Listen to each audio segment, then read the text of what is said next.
بسم الله الرحمن الرحيم. الحمد لله الذي خلق السماوات والأرض وجعل الظلمات والنور ثم الذين كفروا بربهم يعدلون. هو الذي خلقكم من طين ثم قضى أجلا وأجل مسمى عنده ثم أنتم تمترون. وهو الله في السماوات وفي الأرض يعلم سركم وجهركم ويعلم ما تكسبون. وما تأتيهم من آية من آيات ربهم إلا كانوا عنها معرضين. فقد كذبوا بالحق لما جاءهم فسوف يأتيهم أنباء ما كانوا به يستهزئون. ألم يروا كم أهلكنا من قبلهم من قرن مكناهم في الأرض ما لم نمكن لكم وأرسلنا السماء عليهم مدرارا وجعلنا الأنهار تجري من تحتهم فأهلكناهم بذنوبهم وأنشأنا من بعدهم قرنا آخرين. ولو نزلنا عليك كتابا في قرطاس فلمسوه بأيديهم لقال الذين كفروا إن هذا إلا سحر مبين. وقالوا لولا أنزل عليه ملك ولو أنزلنا ملكا لقضي الأمر ثم لا ينظرون. ولو جعلناه ملكا لجعلناه رجلا وللبسنا عليهم ما يلبسون. ولقد استهزئ برسل من قبلك فحاق بالذين سخروا منهم ما كانوا به يستهزئون. قل سيروا في الأرض ثم انظروا كيف كان عاقبة المكذبين. قل لمن ما في السماوات والأرض قل لله كتب على نفسه الرحمة ليجمعنكم إلى يوم القيامة لا ريب فيه. الذين خسروا أنفسهم فهم لا يؤمنون. وله ما سكن في الليل والنهار وهو السميع العليم. قل أغير الله أتخذ وليا فاطر السماوات والأرض وهو يطعم ولا يطعم. قل إني أمرت أن أكون أول من أسلم ولا تكونن من المشركين. قل إني أخاف إن عصيت ربي عذاب يوم عظيم. من يصرف عنه يومئذ فقد رحمه وذلك الفوز المبين. وإن يمسسك الله بضر فلا كاشف له إلا هو وإن يمسسك بخير فهو على كل شيء قدير. وهو القاهر فوق عباده وهو الحكيم الخبير. قل أي شيء أكبر شهادة قل الله شهيد بيني وبينكم وأوحي إلي هذا القرآن لأنذركم به ومن بلغ أئنكم لتشهدون أن مع الله آلهة أخرى قل لا أشهد قل إنما هو إله واحد وإنني بريء مما تشركون. الذين آتيناهم الكتاب يعرفونه كما يعرفون أبناءهم الذين خسروا أنفسهم فهم لا يؤمنون. ومن أظلم ممن افترى على الله كذبا أو كذب بآياته إنه لا يفلح الظالمون. ويوم نحشرهم جميعا ثم نقول للذين أشركوا أين شركاؤكم الذين كنتم تزعمون ثم لم تكن فتنتهم إلا أن قالوا والله ربنا ما كنا مشركين انظر كيف كذبوا على أنفسهم وضل عنهم ما كانوا يفترون ومنهم من يستمع إليك وجعلنا على قلوبهم أكنة أن يفقهوه وفي آذانهم وقرا وإن يروا كل آية لا يؤمنوا بها حتى إذا جاءوك يجادلونك يقول الذين كفروا إن هذا إلا أساطير الأولين وهم ينهون عنه وينأون عنه وإن يهلكون إلا أنفسهم وما يشعرون ولو ترى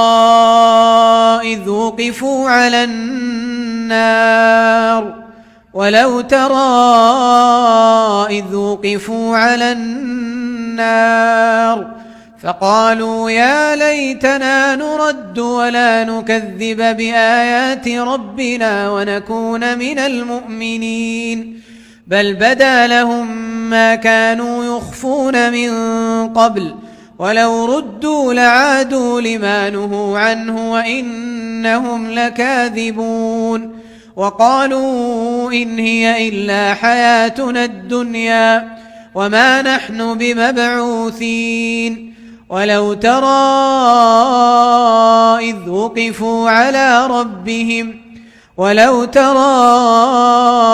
إذ وقفوا على ربهم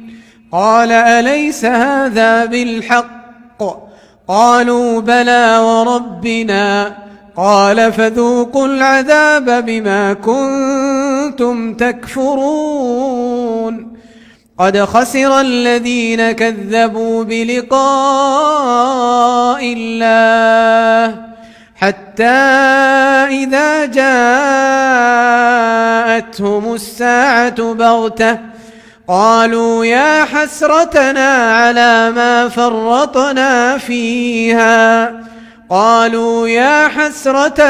على ما فرطنا فيها وهم يحملون أوزارهم على ظهورهم ألا ساء ما يزرون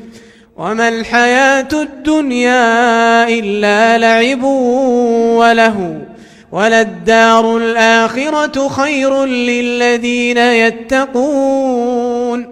أفلا تعقلون قد نعلم إنه ليحزنك الذي يقولون فإنهم لا يكذبونك ولكن الظالمين بآيات الله يجحدون ولقد كذبت رسل من قبلك فصبروا على ما كذبوا وأوذوا حتى أتاهم نصرنا ولا مبدل لكلمات الله ولقد جاءك من نبأ المرسلين وإن كان كبر عليك إعراضهم فإن استطعت أن تبتغي نفقا في الأرض أو سلما في السماء فتأتيهم بآية ولو شاء الله لجمعهم على الهدى فلا تكونن من الجاهلين إنما يستجيب الذين يسمعون والموتى يبعثهم الله ثم إليه يرجعون وقالوا لولا نزل عليه آية من ربه قل إن الله قادر على أن ينزل آية ولكن أكثرهم لا يعلمون وما من دابة في الأرض ولا طائر يطير بجناحيه إلا أمم أمثالكم ما فرطنا في الكتاب من شيء ثم إلى ربهم يحشرون والذين كذبوا بآياتنا صم وبكم في الظلمات من يشاء الله يضلله ومن يشاء يجعله على صراط مستقيم. قل أرأيتكم إن أتاكم عذاب الله أو أتتكم الساعة أغير الله تدعون إن كنتم صادقين بل إياه تدعون فيكشف ما تدعون إليه إن شاء وتنسون ما تشركون. ولقد أرسلنا إلى من قبلك فأخذناهم بالبأساء والضراء لعلهم يتضرعون فلولا إذ جاءهم بأسنا تضرعوا ولكن قست قلوبهم وزين لهم الشيطان ما كانوا يعملون فلما نسوا ما ذكروا به فتحنا عليهم أبواب كل شيء حتى إذا فرحوا بما أوتوا أخذناهم بغتة فإذا هم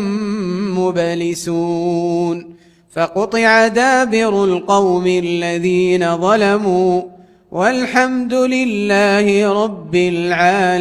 العالمين. قل أرأيتم إن أخذ الله سمعكم وأبصاركم وختم على قلوبكم من إله غير الله يأتيكم به انظر كيف نصرف الآيات ثم هم يصدفون.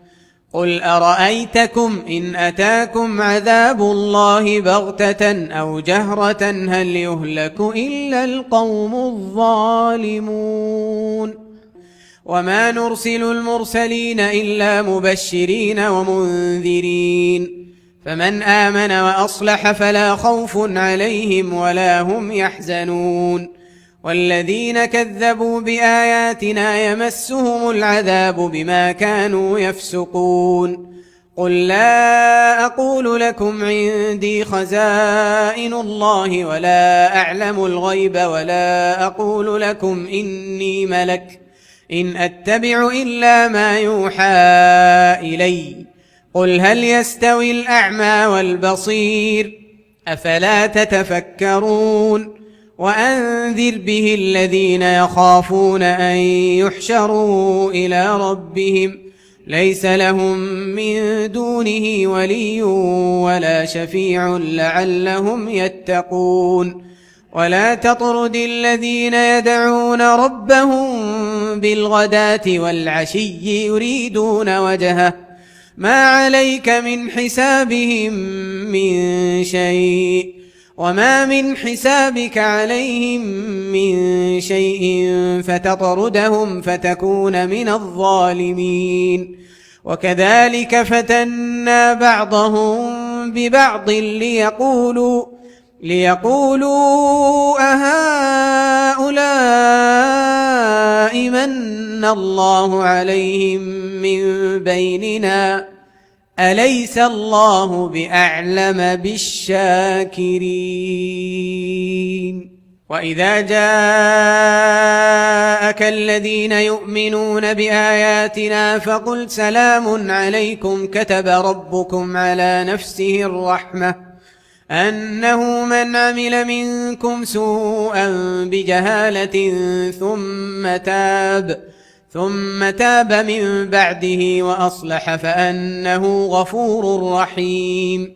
وكذلك نفصل الآيات ولتستبين سبيل المجرمين. قل إني نهيت أن أعبد الذين تدعون من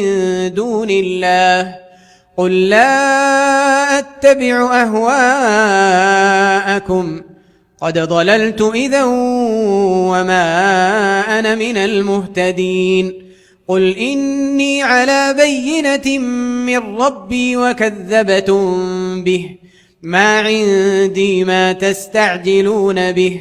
إن الحكم إلا لله يقص الحق وهو خير الفاصلين. قل لو أن عندي ما تستعجلون به لقضي الأمر بيني وبينكم والله أعلم بالظالمين وعنده مفاتح الغيب لا يعلمها إلا هو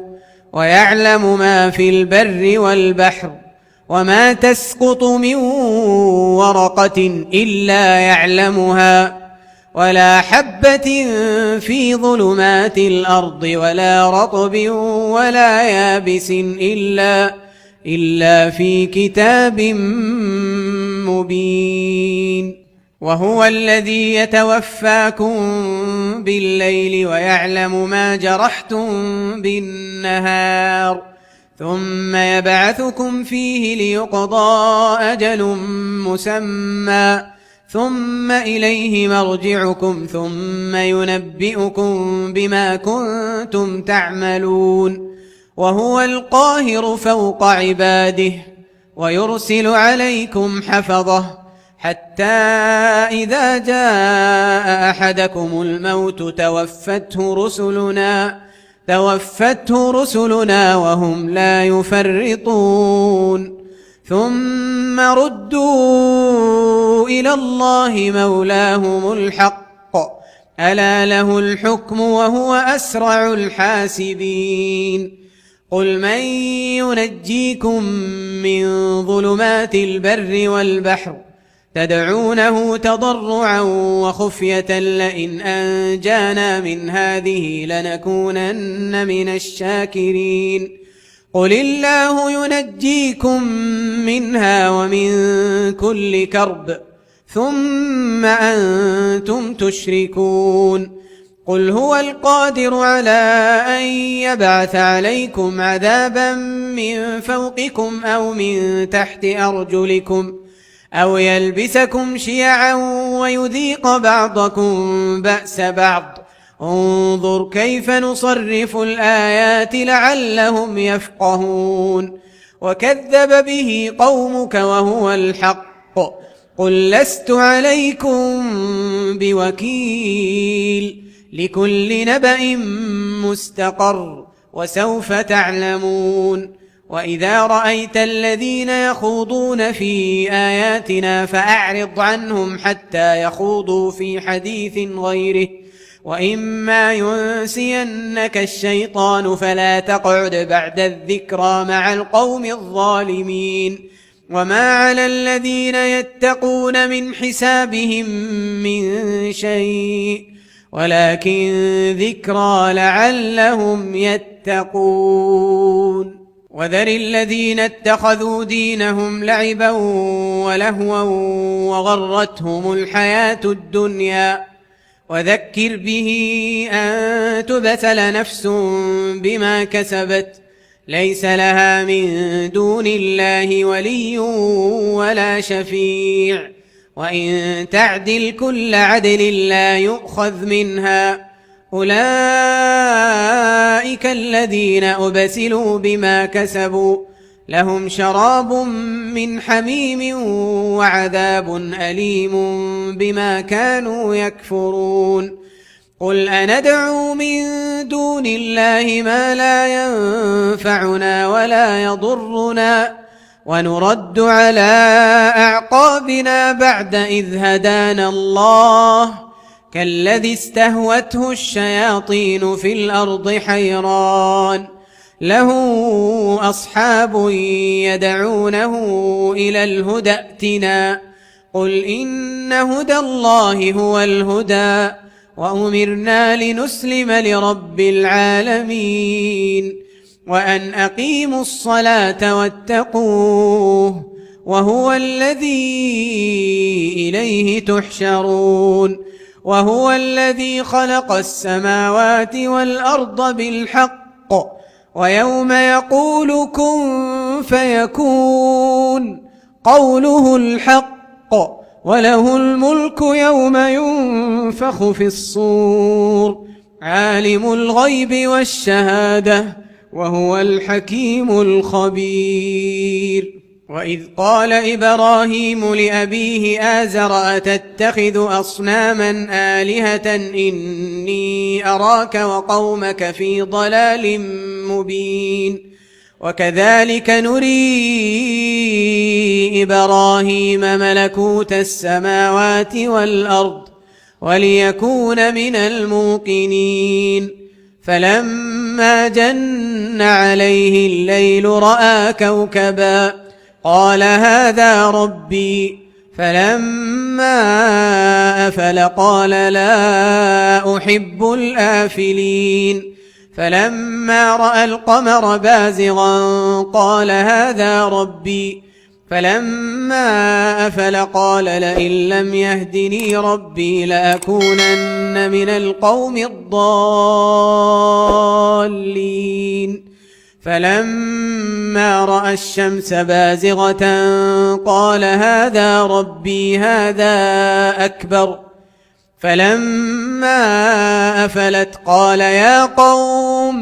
يا قوم إني بريء مما تشركون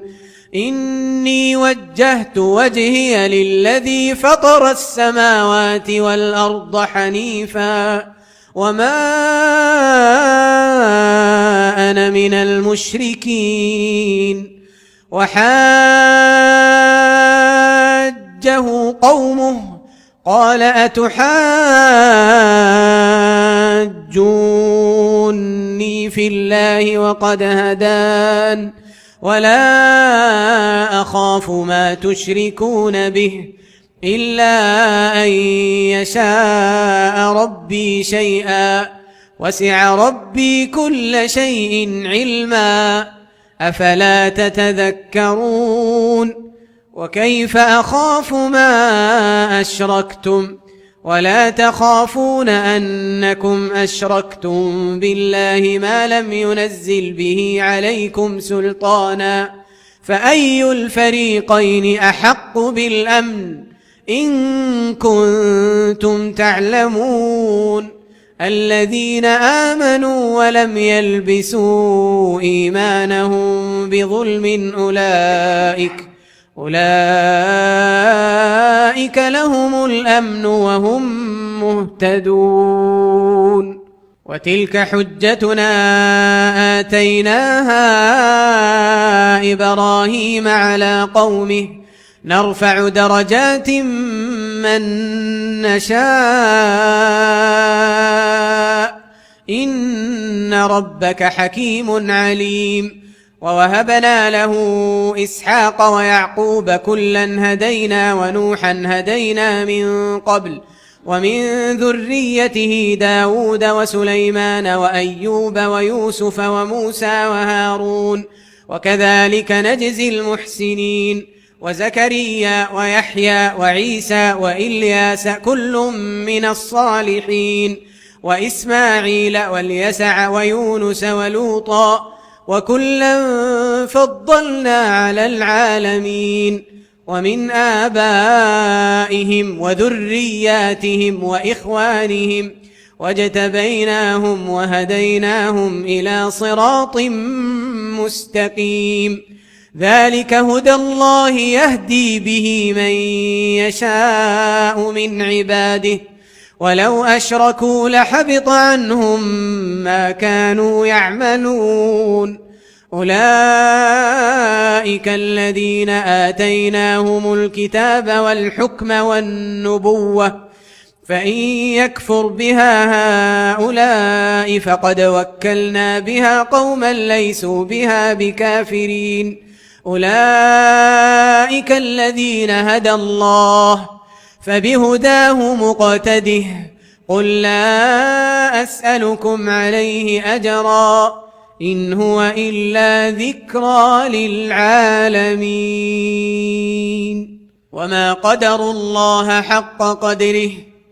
وما قدروا الله حق قدره إذ قالوا ما أنزل الله على بشر من شيء قل من أنزل الكتاب الذي جاء به موسى نورا وهدى للناس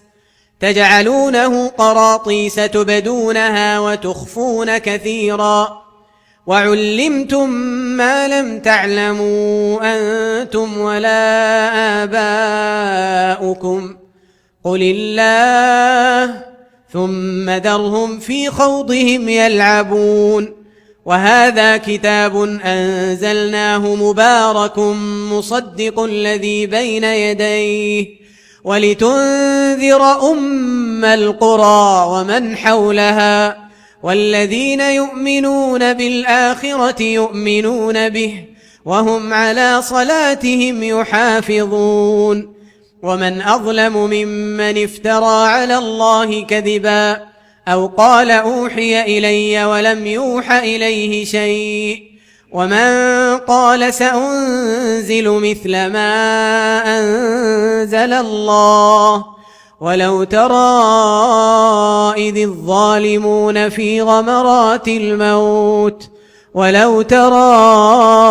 الظالمون في غمرات الموت والملائكة باسطوا أيديهم أخرجوا أنفسكم اليوم تجزون عذاب الهون بما كنتم تقولون على الله غير الحق وكنتم عن آياته تستكبرون ولقد جئتمونا فرادا كما خلقناكم أول مرة وتركتم ما خولناكم وراء ظهوركم وما نرى معكم شفعاءكم الذين زعمتم أنهم فيكم شركاء لقد تقطع بينكم وضل عنكم ما كنتم تزعمون إن الله فالق الحب والنوى يخرج الحي من الميت ومخرج الميت من الحي ذلكم الله فأنى تؤفكون فالق الإصباح وجعل الليل سكنا والشمس والقمر حسبانا ذلك تقدير العزيز العليم وهو الذي جعل لكم النجوم لتهتدوا بها في ظلمات البر والبحر قد فصلنا الآيات لقوم يعلمون وهو الذي أنشأكم من نفس واحدة فمستقر ومستودع قد فصلنا الآيات لقوم يفقهون وهو الذي أنزل من السماء ماء فأخرجنا به نبات كل شيء فأخرجنا منه خضرا نخرج منه حبا متراكبا ومن النخل من طلعها قنوان دانية وجنات من أعناب والزيتون والرمان مشتبها وغير متشابه انظروا إلى ثمره إذا أثمر وينعه إن في ذلكم لآيات لقوم يؤمنون وجعلوا لله شركاء الجن وخرقوا له بنين وبنات بغير علم سبحانه وتعالى عما يصفون بديع السماوات والأرض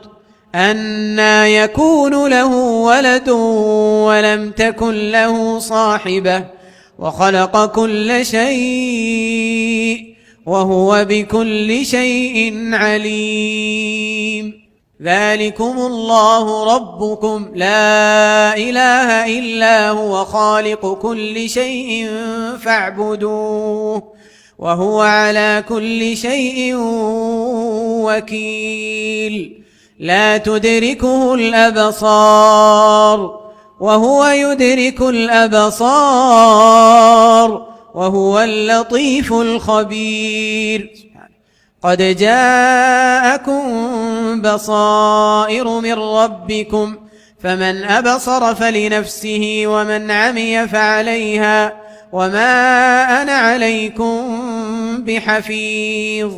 وكذلك نصرف الآيات وليقولوا درست ولنبينه لقوم يعلمون.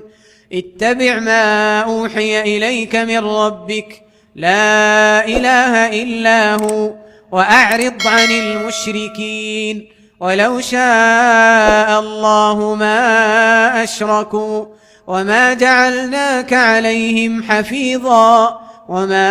أنت عليهم بوكيل. ولا تسبوا الذين يدعون من دون الله فيسبوا الله عدوا بغير علم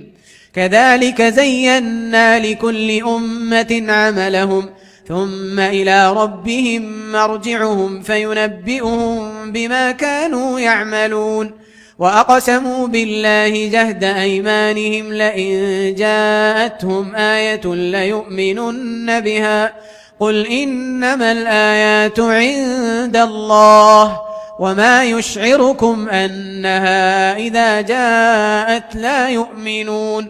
ونقلب أفئدتهم وأبصارهم كما لم يؤمنوا به أول مرة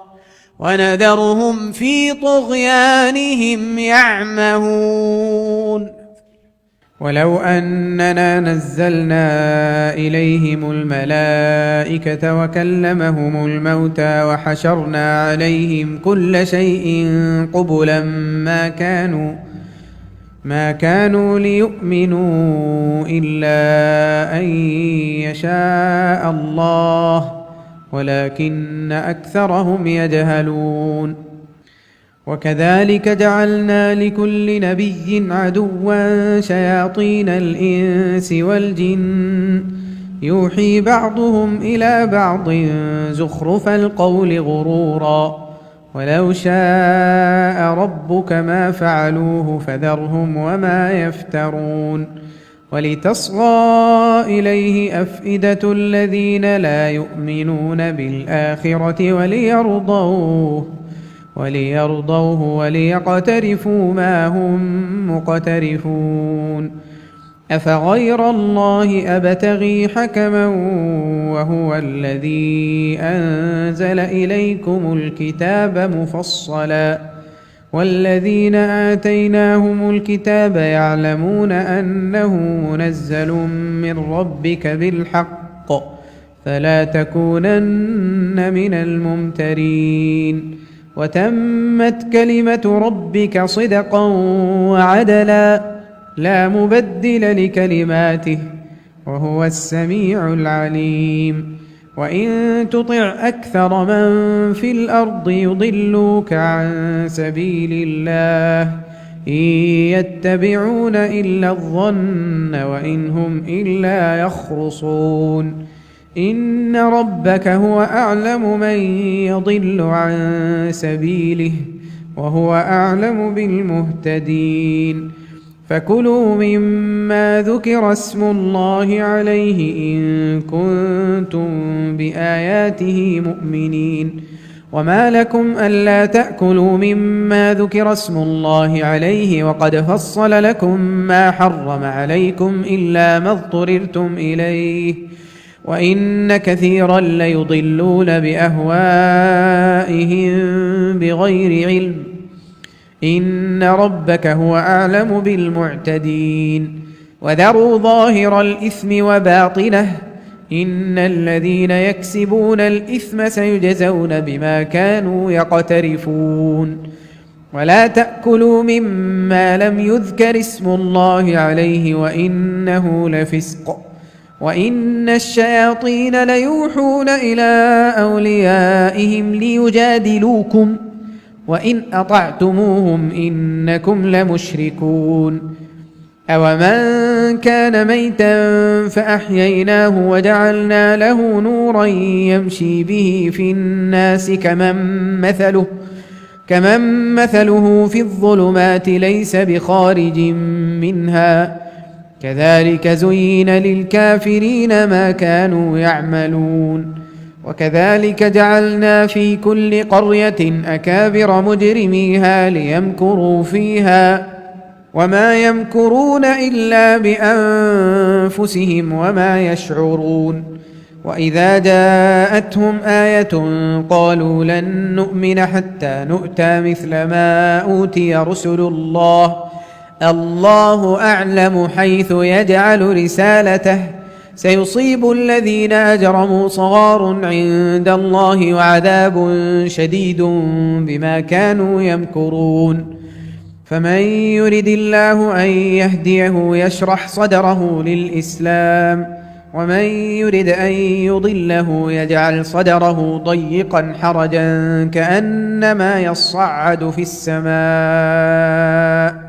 كذلك يجعل الله الرجس على الذين لا يؤمنون وهذا صراط ربك مستقيما قد فصلنا الآيات لقوم يذكرون لهم دار السلام عند ربهم وهو وليهم بما كانوا يعملون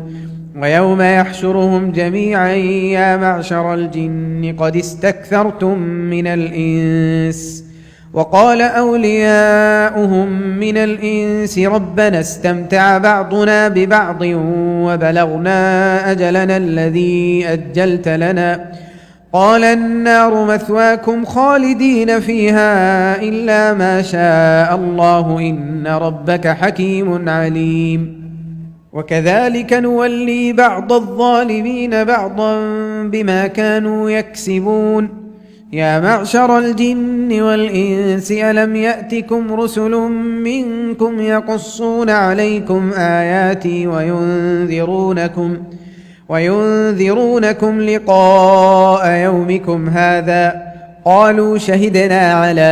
أنفسنا وغرتهم الحياة الدنيا وشهدوا على أنفسهم أنهم كانوا كافرين ذلك أن لم يكن ربك مهلك القرى بظلم وأهلها غافلون ولكل درجات مما عملوا وما ربك بغافل عما يعملون وربك الغني ذو الرحمة إن يشأ يذهبكم ويستخلف من بعدكم ما يشاء كما أنشأكم من ذرية قوم آخرين إنما توعدون لآت وما أنتم بمعجزين قل يا قوم اعملوا على مكانتكم إني عامل فسوف تعلمون من تكون له عاقبة الدار إنه لا يفلح الظالمون وجعلوا لله مما ذرأ من الحرث والأنعام نصيبا فقالوا هذا لله بزعمهم وهذا لشركائنا فما كان لشركائهم فلا يصل إلى الله وما كان لله فهو يصل إلى شركائهم ساء ما يحكمون وكذلك زين لكثير من المشركين قتل أولادهم شركاؤهم ليردوهم وليلبسوا عليهم دينهم ولو شاء الله ما فعلوه فذرهم وما يفترون وقالوا هذه أنعام وحرث حجر لا يطعمها إلا من نشاء بزعمهم وأنعام حرمت ظهورها وأنعام لا يذكرون اسم الله عليها افتراء عليه سيجزيهم بما كانوا يفترون وقالوا ما في بطون هذه الأنعام خالصة لذكورنا ومحرم على أزواجنا وإن يكن ميتة فهم فيه شركاء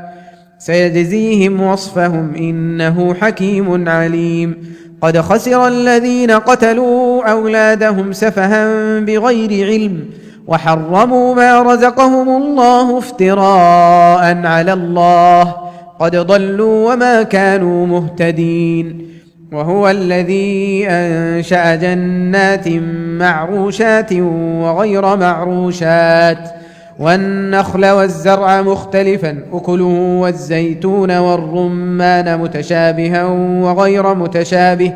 كلوا من ثمره إذا أثمر وآتوا حقه يوم حصاده ولا تسرفوا إنه لا يحب المسرفين. ومن الأنعام حمولة وفرشا كلوا مما رزقكم الله ولا تتبعوا خطوات الشيطان إنه لكم عدو مبين. 8 أزواج من الضأن 2 ومن المعز 2 قل الذكرين حرم أم الأنثيين أما اشتملت عليه أرحام الأنثيين نبئوني بعلم إن كنتم صادقين. ومن الإبل 2 ومن البقر 2 قل الذكرين حرم أم الأنثيين أما اشتملت عليه أرحام الأنثيين أم كنتم شهداء إذ وصاكم الله بهذا فمن أظلم ممن افترى على الله كذبا ليضل الناس بغير علم إن الله لا يهدي القوم الظالمين. قل لا أجد فيما أوحي إلي محرما على طاعم يطعمه إلا أن يكون ميتة أو دما مسفوحا أو لحم خنزير فإنه رجس أو فسقا أهل لغير الله به فمن اضطر غير باغ ولا عاد فإن ربك غفور رحيم. وعلى الذين هادوا حرمنا كل ذي ظفر ومن البقر والغنم حرمنا عليهم شحومهما إلا ما حملت ظهورهما أو الحوايا أو ما اختلط بعظم ذلك جزيناهم ببغيهم وإنا لصادقون. فإن كذبوك فقل ربكم ذو رحمة واسعة ولا يرد بأسه عن القوم المجرمين. سيقول الذين أشركوا لو شاء الله ما أشركنا ولا آباؤنا ولا حرمنا من شيء كذلك كذب الذين من قبلهم حتى ذاقوا بأسنا قل هل عندكم من علم فتخرجوه لنا إن تتبعون إلا الظن وإن أنتم إلا تخرصون. قل فلله الحجة البالغة فلو شاء لهداكم أجمعين. قل هلم شهداءكم الذين يشهدون أن الله حرم هذا فإن شهدوا فلا تشهد معهم ولا تتبع أهواء الذين كذبوا بآياتنا والذين لا يؤمنون بالآخرة وهم بربهم يعدلون. قل تعالوا أتل ما حرم ربكم عليكم ألا تشركوا به شيئا وبالوالدين إحسانا ولا تقتلوا أولادكم من إملاق نحن نرزقكم وإياهم ولا تقربوا الفواحش ما ظهر منها وما بطن ولا تقتلوا النفس التي حرم الله إلا بالحق ذلكم وصاكم به لعلكم تعقلون. ولا تقربوا مال اليتيم إلا بالتي هي أحسن حتى يبلغ أشده وأوفوا الكيل والميزان بالقسط لا نكلف نفسا إلا وسعها وإذا قلتم فاعدلوا ولو كان ذا قربى وبعهد الله أوفوا ذلكم وصاكم به لعلكم تذكرون. وأن هذا صراطي مستقيما فاتبعوه ولا تتبعوا السبل فتفرق بكم عن سبيله ذلكم وصاكم به لعلكم تتقون. ثم آتينا موسى الكتاب تماما على الذي أحسن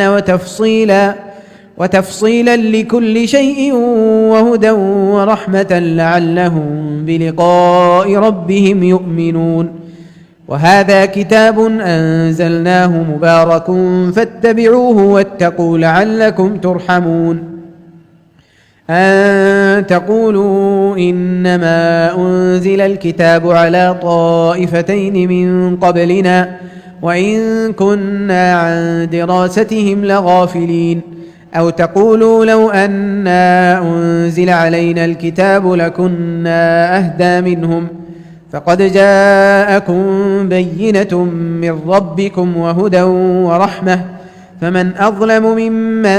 كذب بآيات الله وصدف عنها. سنجزي الذين يصدفون عن آياتنا سوء العذاب بما كانوا يصدفون. هل ينظرون إلا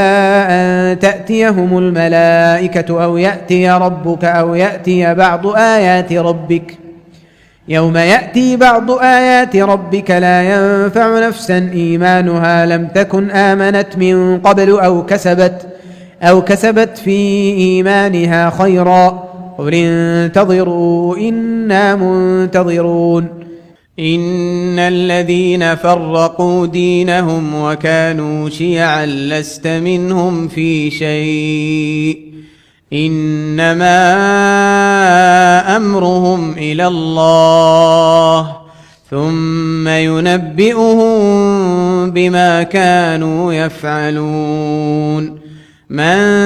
جاء بالحسنة فله 10 أمثالها ومن جاء بالسيئة فلا يجزى إلا مثلها وهم لا يظلمون. قل إنني هداني ربي إلى صراط مستقيم دينا قيما ملة إبراهيم حنيفا وما كان من المشركين. قل إن صلاتي ونسكي ومحياي ومماتي لله رب العالمين لا شريك له وبذلك أمرت وأنا أول المسلمين. قل أغير الله أبغي ربا وهو رب كل شيء ولا تكسب كل نفس إلا عليها ولا تزر وازرة وزر أخرى ثم إلى ربكم مرجعكم فينبئكم بما كنتم فيه تختلفون. وهو الذي جعلكم خلائف الأرض ورفع بعضكم فوق بعض درجات ليبلوكم فيما آتاكم